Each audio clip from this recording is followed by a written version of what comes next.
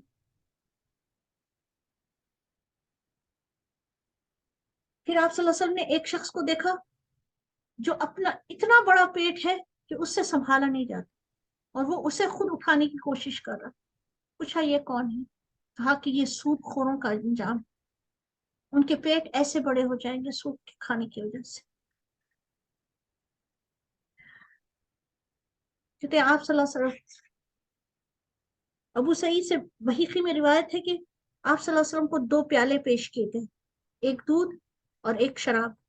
آپ نے دودھ پسند کیا تو جبریل نے کہا آپ نے فطرت پائی، آپ کو ہدایت ملی اور آپ کی امت کو بھی. کہ آپ صلی اللہ علیہ وسلم کو دائیں اور بائیں جانب سے پکارا گیا. آپ نے نہ دائیں طرف دیکھا نہ بائیں طرف دیکھا. جبریل نے کہا دہنے والا یہودی کا دائی تھا، اگر آپ اس کے جواب دے دیتے تو آپ کی امت یہودی ہو جاتی. اور بائیں طرف سے پکارنے والا نصارہ کا دائی تھا، اگر آپ اس کا جواب دیتے تو آپ کی امت نصارہ ہو جاتی. آپ صلی اللہ علیہ وسلم نے ایک عورت کو دیکھا کہ بڑی یعنی زیبائش میں تھی، اپنے ہاتھوں کو کھولے ہوئے تھی اور اس پر ہر قسم کی زیبائش تھی. جبریل نے کہا یہ عورت دنیا ہے، اگر آپ اس کی طرف دیکھ لیتے تو دنیا اور یہی آخرت پر آپ کی امت دنیا کی طرف مائل ہو جاتی، دنیا کو ترجیح دینے والی ہو جاتی. یہ تفسیر ابن کثیر کی روایت ہے. آپ صلی اللہ علیہ وسلم نے ایک قافلے کو دیکھا جو اس وقت وہاں سے گزر رہا تھا. اس قافلے کا ذکر آگے بھی آئے گا، جسٹ صرف آپ کو یاد دہانی کرواؤں گی جب کہ یہ قافلہ گزرتے ہوئے آپ صلی اللہ علیہ وسلم نے اس کو دیکھا تھا. پھر آپ بیت المقدس پہنچے. یہ سارا زمینی سفر تھا. یہ ساری نشانیاں دکھاتے ہوئے آپ صلی اللہ علیہ وسلم کو بیت المقدس پہنچایا گیا. بیت المقدس، یہ مسجد اقصی میں نے پکچر ڈالی ہے. کہتے ہیں کہ بہت زمانے سے ہمارے یہاں سے کوئی گیا نہیں ہے مسجد اقصی دیکھنے کے لیے. کہتے ہیں کہ مسجد اقصی جو آج ہمیں دکھائی جاتی ہے، یہ گولڈن، یہ ڈوم آف راک ہے، یہ مسجد اقصی نہیں ہے. یہ جو براؤن کلر کے ہے یہ مسجد اقصی ہے. اگر کسی نے دیکھا ہو تو پتا ہوگا. لیکن بتایا یہ جا رہا ہے کہ مسجد اقصی کو ہماری نسلوں سے اب اجھل کیا جا رہا ہے کہ ہر بار یہ پکچر دکھائی جا رہی ہے جو مسجد اقصی ہے ہی نہیں. خیر، آپ صلی اللہ علیہ وسلم وہاں پہنچے. آپ نے مسجد کے باہر اسی جگہ پر، یہ وہ جگہ بتائی جا رہی جہاں براق کو باندھا تھا. آپ صلی اللہ علیہ وسلم نے براق کو باندھا. جبریل علیہ السلام نے اذان دی. آپ اندر گھسے. آپ نے دیکھا کہ 1,24,000 جو سارے پیغمبر تھے اس وقت وہاں موجود تھے. جبریل علیہ السلام سب کے بیچ میں سے آپ صلی اللہ علیہ وسلم کا ہاتھ پکڑ کر آپ کو لے گئے اور آپ کو امامت کی جگہ کھڑا کیا. آپ صلی اللہ علیہ وسلم نے 2 رکعت نماز پڑھی اور آپ کی امامت میں تمام انبیاء نے آپ کی امامت میں نماز پڑھی. اسی لیے آپ صلی اللہ علیہ وسلم کو امام الانبیاء کہا جاتا ہے. آپ کی امامت میں سب نے نماز پڑھی. اب یہاں سے شروع ہوگا آسمانوں کا سفر.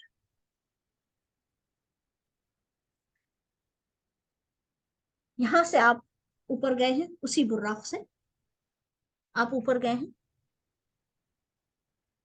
جب آپ پہلے آسمان پر پہنچے، اب یہ سارے آسمانوں کی میں نے آپ کو ڈیٹیل ڈالی ہے سامنے اسکرین پر. پہلے آسمان پر جب آپ پہنچے ہیں، آسمان کا دروازہ بند تھا. جبریل علیہ السلام نے دروازہ کھٹکھٹایا.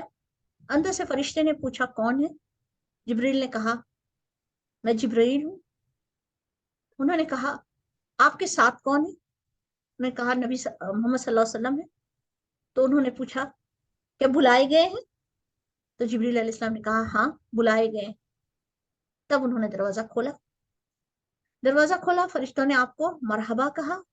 آپ کو کہا آپ بہت اچھے ہیں اور بہت اچھے آئے. تب آپ پہلے آسمان کے اندر گئے. آپ نے آدم علیہ السلام کو دیکھا. آدم علیہ السلام تو آپ نے سلام، جبریل علیہ السلام نے کہا کہ یہ آدم ہے، آپ ان کو سلام کیجیے۔ نبی صلی اللہ علیہ وسلم نے سلام کیا، آدم علیہ السلام نے آپ کے سلام کا جواب دیا اور کہا فرزند صالح، یعنی نیک بیٹے۔ پھر آپ کی نبوت کا اقرار کیا۔ آدم علیہ السلام کے اطراف میں بہت سی پرچھائیاں تھیں، وہ سیدھی طرف دیکھتے تو ہنستے اور بائیں طرف دیکھتے تو روتے۔ پوچھا گیا تو جبریل نے بتایا کہ ان کی سیدھی طرف ان کی نیک امت ہے، اس کو دیکھتے ہیں تو ہنستے ہیں، اور بائیں طرف ان کی بد امت ہے، بد اولاد ہے، تو اس کو دیکھتے ہیں تو روتے ہیں۔ یہاں سے پھر آپ اور آگے بڑھے، دوسرے آسمان پر گئے۔ دوسرے آسمان کے فرشتوں نے بھی اسی طرح کا سوال کیا جس طرح کہ پہلے آسمان کے فرشتے نے کیا تھا۔ جب کہا گیا کہ بلائے گئے ہیں تو پھر دروازہ کھلا، آپ صلی اللہ علیہ وسلم نے حضرت یحییٰ اور حضرت عیسیٰ علیہ السلام سے ملاقات کی۔ پھر آپ تیسرے آسمان پر گئے ہیں، یہاں پر بھی یہ ان لوگوں نے آپ کو سلام کیا، یحییٰ علیہ السلام اور عیسیٰ علیہ السلام نے سلام کیا اور آپ کی نبوت کا اقرار کیا۔ پھر آپ تیسرے آسمان پر گئے ہیں، تیسرے آسمان پر بھی وہی سوال و جواب ہوئے، پھر دروازہ کھلا، آپ صلی اللہ علیہ وسلم جب اندر گئے ہیں تو یوسف علیہ السلام کو وہاں پایا۔ آپ صلی اللہ علیہ وسلم کا کہنا ہے کہ جب میں نے معراج میں یوسف کو دیکھا تو اللہ تعالیٰ نے جتنی خوبصورتی کو پیدا کیا ہے اس کا نصف حصہ یوسف کو دیا، یعنی بے انتہا خوبصورت۔ وہاں بھی انہوں نے بھی سلام علیک کی، پھر آگے بڑھے، انہوں نے بھی آپ کی نبوت کا اقرار کیا، اور پھر چوتھے آسمان پر گئے ہیں، وہاں پر ادریس علیہ السلام سے ملاقات ہوئی ہے، انہوں نے بھی برادران صالح کہا، سلام علیک کی، آپ کی نبوت کا اقرار کیا۔ پھر پانچویں آسمان پر گئے، وہاں پر ہارون علیہ السلام سے ملاقات ہوئی، انہوں نے بھی برادران صالح کہا، سلام علیک کی اور آپ کی نبوت کا اقرار کیا۔ پھر چھٹے آسمان پر گئے ہیں، وہاں پر موسیٰ علیہ السلام، موسیٰ علیہ السلام سے بھی سلام علیک ہوئی، انہوں نے بھی برادران صالح کہا، آپ کی نبوت کا اقرار کیا۔ آپ آگے بڑھنے لگے تو موسیٰ علیہ السلام رونے لگے۔ پوچھا گیا کیوں روتے ہیں؟ تو کہا یہ میرے بعد آئے ہیں، یہ نبی میرے بعد آئے ہیں، اور ان کی امت میری امت سے پہلے جنت میں داخل ہوگی۔ یہ سوچ کر وہ رونے لگے۔ وہاں سے آگے بڑھے تو ساتویں آسمان پر گئے، ساتویں آسمان پر ابراہیم علیہ السلام بیت المعمور کو ٹیک لگائے ہوئے بیٹھے ہوئے تھے۔ بیت المعمور کیا ہے؟ بیت المعمور ساتویں آسمان پر ایک کعبہ ہے، جس طرح کا کعبہ ہمارا دنیا میں ہے اسی طرح کا کعبہ آسمان پر ہے، جس پر فرشتے طواف کرتے ہیں۔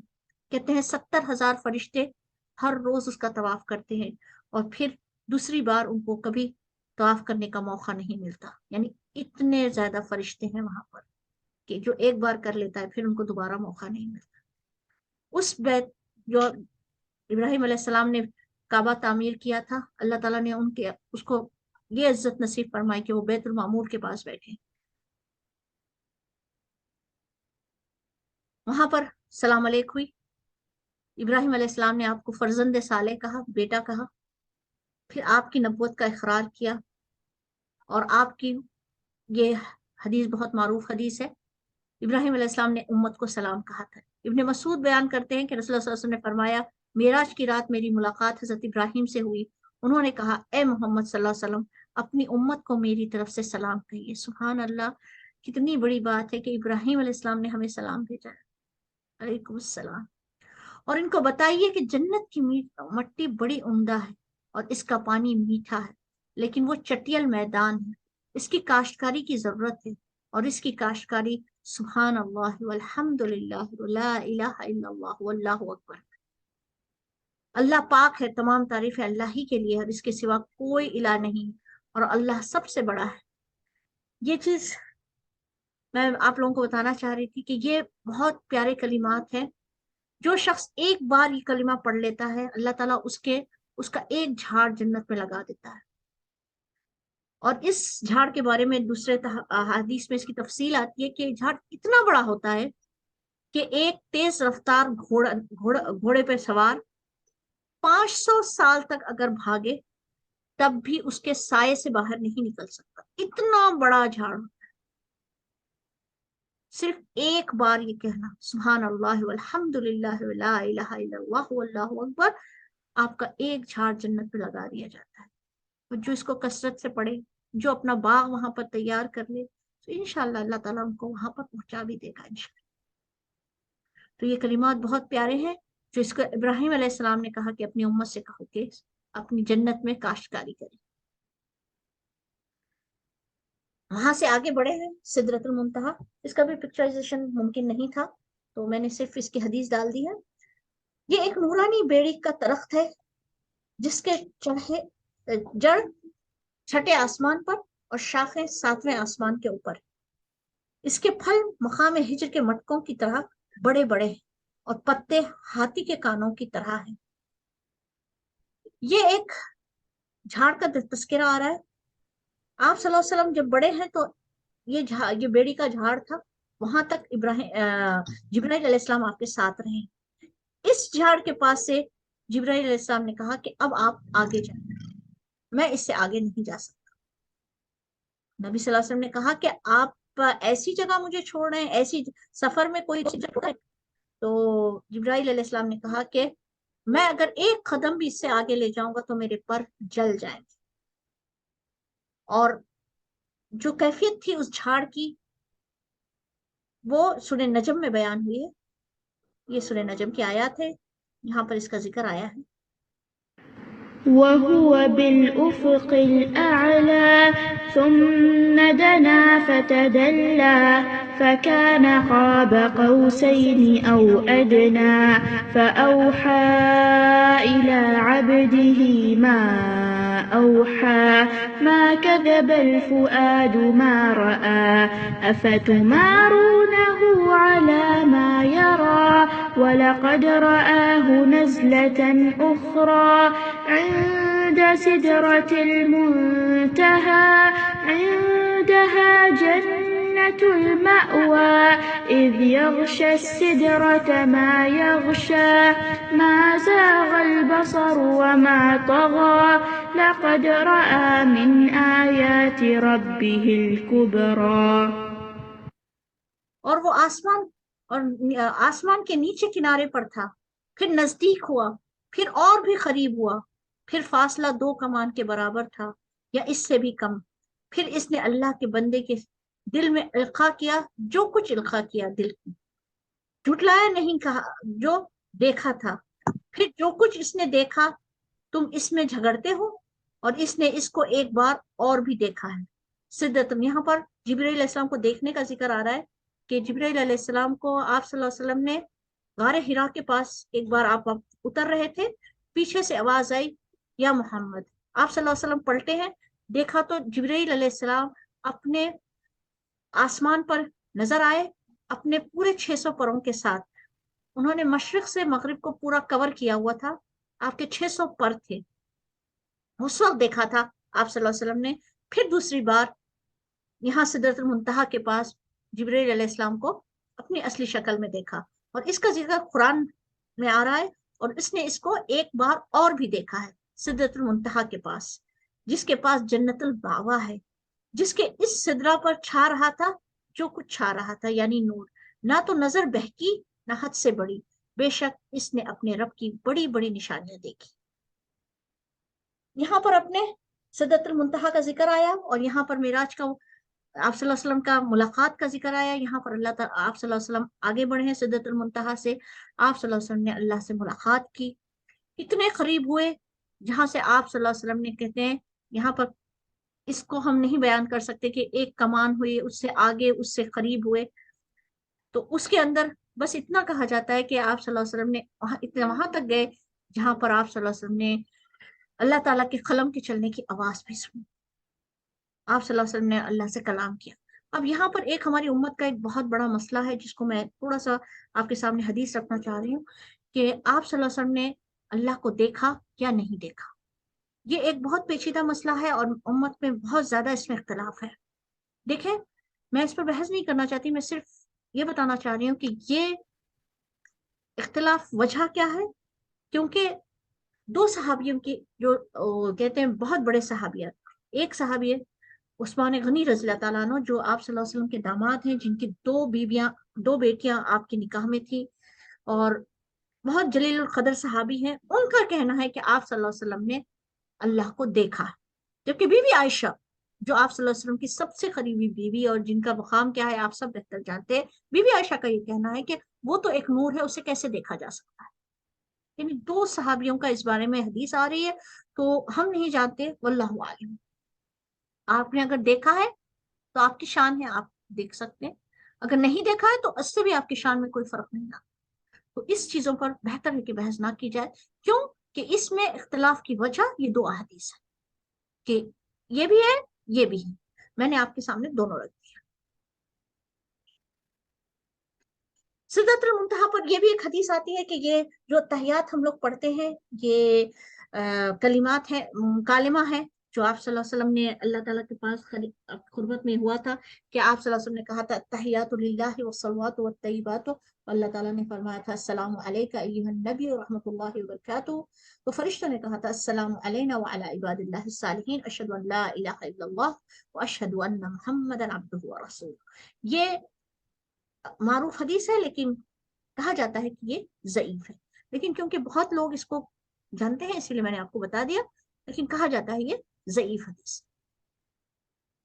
پھر آپ کو تحفے میں نماز دی گئی.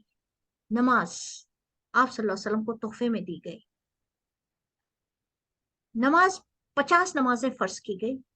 آپ صلی اللہ علیہ وسلم نے 50 نمازیں کا تحفہ لیا اور سورہ بقرہ کی آخری 2 آیات دی گئی. آپ لوگ جانتے ہوں گے سورہ بقرہ کے آمن الرسول، یہ آیات آسمان پر دی گئی تھی اور پھر اس کو جو ہے زمین پر بھی بذریعہ وحی اتارا گیا تھا. یہ دو چیزیں آپ صلی اللہ علیہ وسلم نے نے تحفے لیے. 50 نمازوں کا تحفہ لے کر آپ صلی اللہ علیہ وسلم جب موسیٰ علیہ السلام کے پاس پہنچے تو موسیٰ علیہ السلام نے دریافت کیا کیا معاملہ ہوا. تو آپ صلی اللہ علیہ وسلم نے بتایا میری امت پر 50 نمازیں فرض کی گئی. موسیٰ علیہ السلام نے کہا میں بنی اسرائیل کو دیکھ چکا ہوں، آپ کی امت اتنا بوجھ نہیں اٹھا سکے گی. آپ جائیں اور درخواست کریں، تخفیف کی درخواست کریں. موسیٰ علیہ السلام کہنے پر آپ صلی اللہ علیہ وسلم پھر واپس گئے ہیں.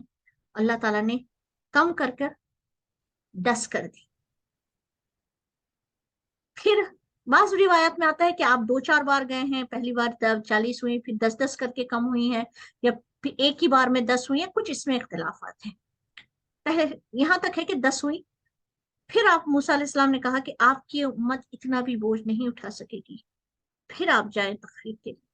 پھر آپ صلی اللہ علیہ وسلم گئے ہیں تو وہ 5 کر دی گئی. جب پھر جانے لگے تو موسیٰ علیہ السلام نے کہا یہ اتنی بھی نہیں پڑھ سکیں گی. تو آپ صلی اللہ علیہ وسلم نے کہا کہ میں اب میرے رب سے کہتے ہوئے مجھے شرم آتی ہے. تو آواز آئی کہ جو میرا کہا ہے وہ قائم رہے گا. 5 نمازوں کا اجر 50 نمازوں کے برابر ہوگا. یہ اللہ تعالیٰ کا تحفہ تھا جو اللہ تعالیٰ نے امت محمدیہ صلی اللہ علیہ وسلم کو عطا فرمایا. حدیث میں آتا ہے کہ جس نے فجر کی نماز ترک کی اس کے چہرے سے نور ختم کیا جائے گا. جس نے ظہر کی نماز ترک کی اس کی روزی سے برکت ختم کر دی جائے گی. جس نے عصر کی نماز ترک کی اس کے بدن سے طاقت ختم کر دی جائے گی. جس نے مغرب کی نماز ترک کی اس کی اولاد سے کوئی فائدہ نہیں ہوگا. جس نے عشاء کی نماز ترک کی اس کی نیند سے راحت ختم کر دی جائے گی. نماز گناہوں سے نجات کا طریقہ ہے. حضرت عثمان غنی رضی اللہ تعالیٰ عنہ سے روایت ہے کہ رسول اللہ صلی اللہ علیہ وسلم نے فرمایا جو مسلمان آدمی فرض نماز کے وقت آنے پر اچھی طرح وضو کرے، پھر پورے خشوع و خضوع اور اچھے رکوع و سجود کے ساتھ نماز ادا کرے تو وہ نماز اس کے واسطے پچھلے گناہوں کا کفارہ بن جائے گی جب تک کہ وہ کسی کبیرہ گناہ کا مرتکب نہ ہو. اور اس کی نماز کی برکت اس کو ہمیشہ حاصل رہے گی. وقت پر ادا کی ہوئی نماز اللہ کو تمام اعمال میں زیادہ محبوب ہے. حدیث میں آتا ہے کہ آپ صلی اللہ علیہ وسلم کو جب کوئی مشکل درپیش ہوتی تو آپ صلی اللہ علیہ وسلم نماز کی طرف متوجہ ہو جاتے.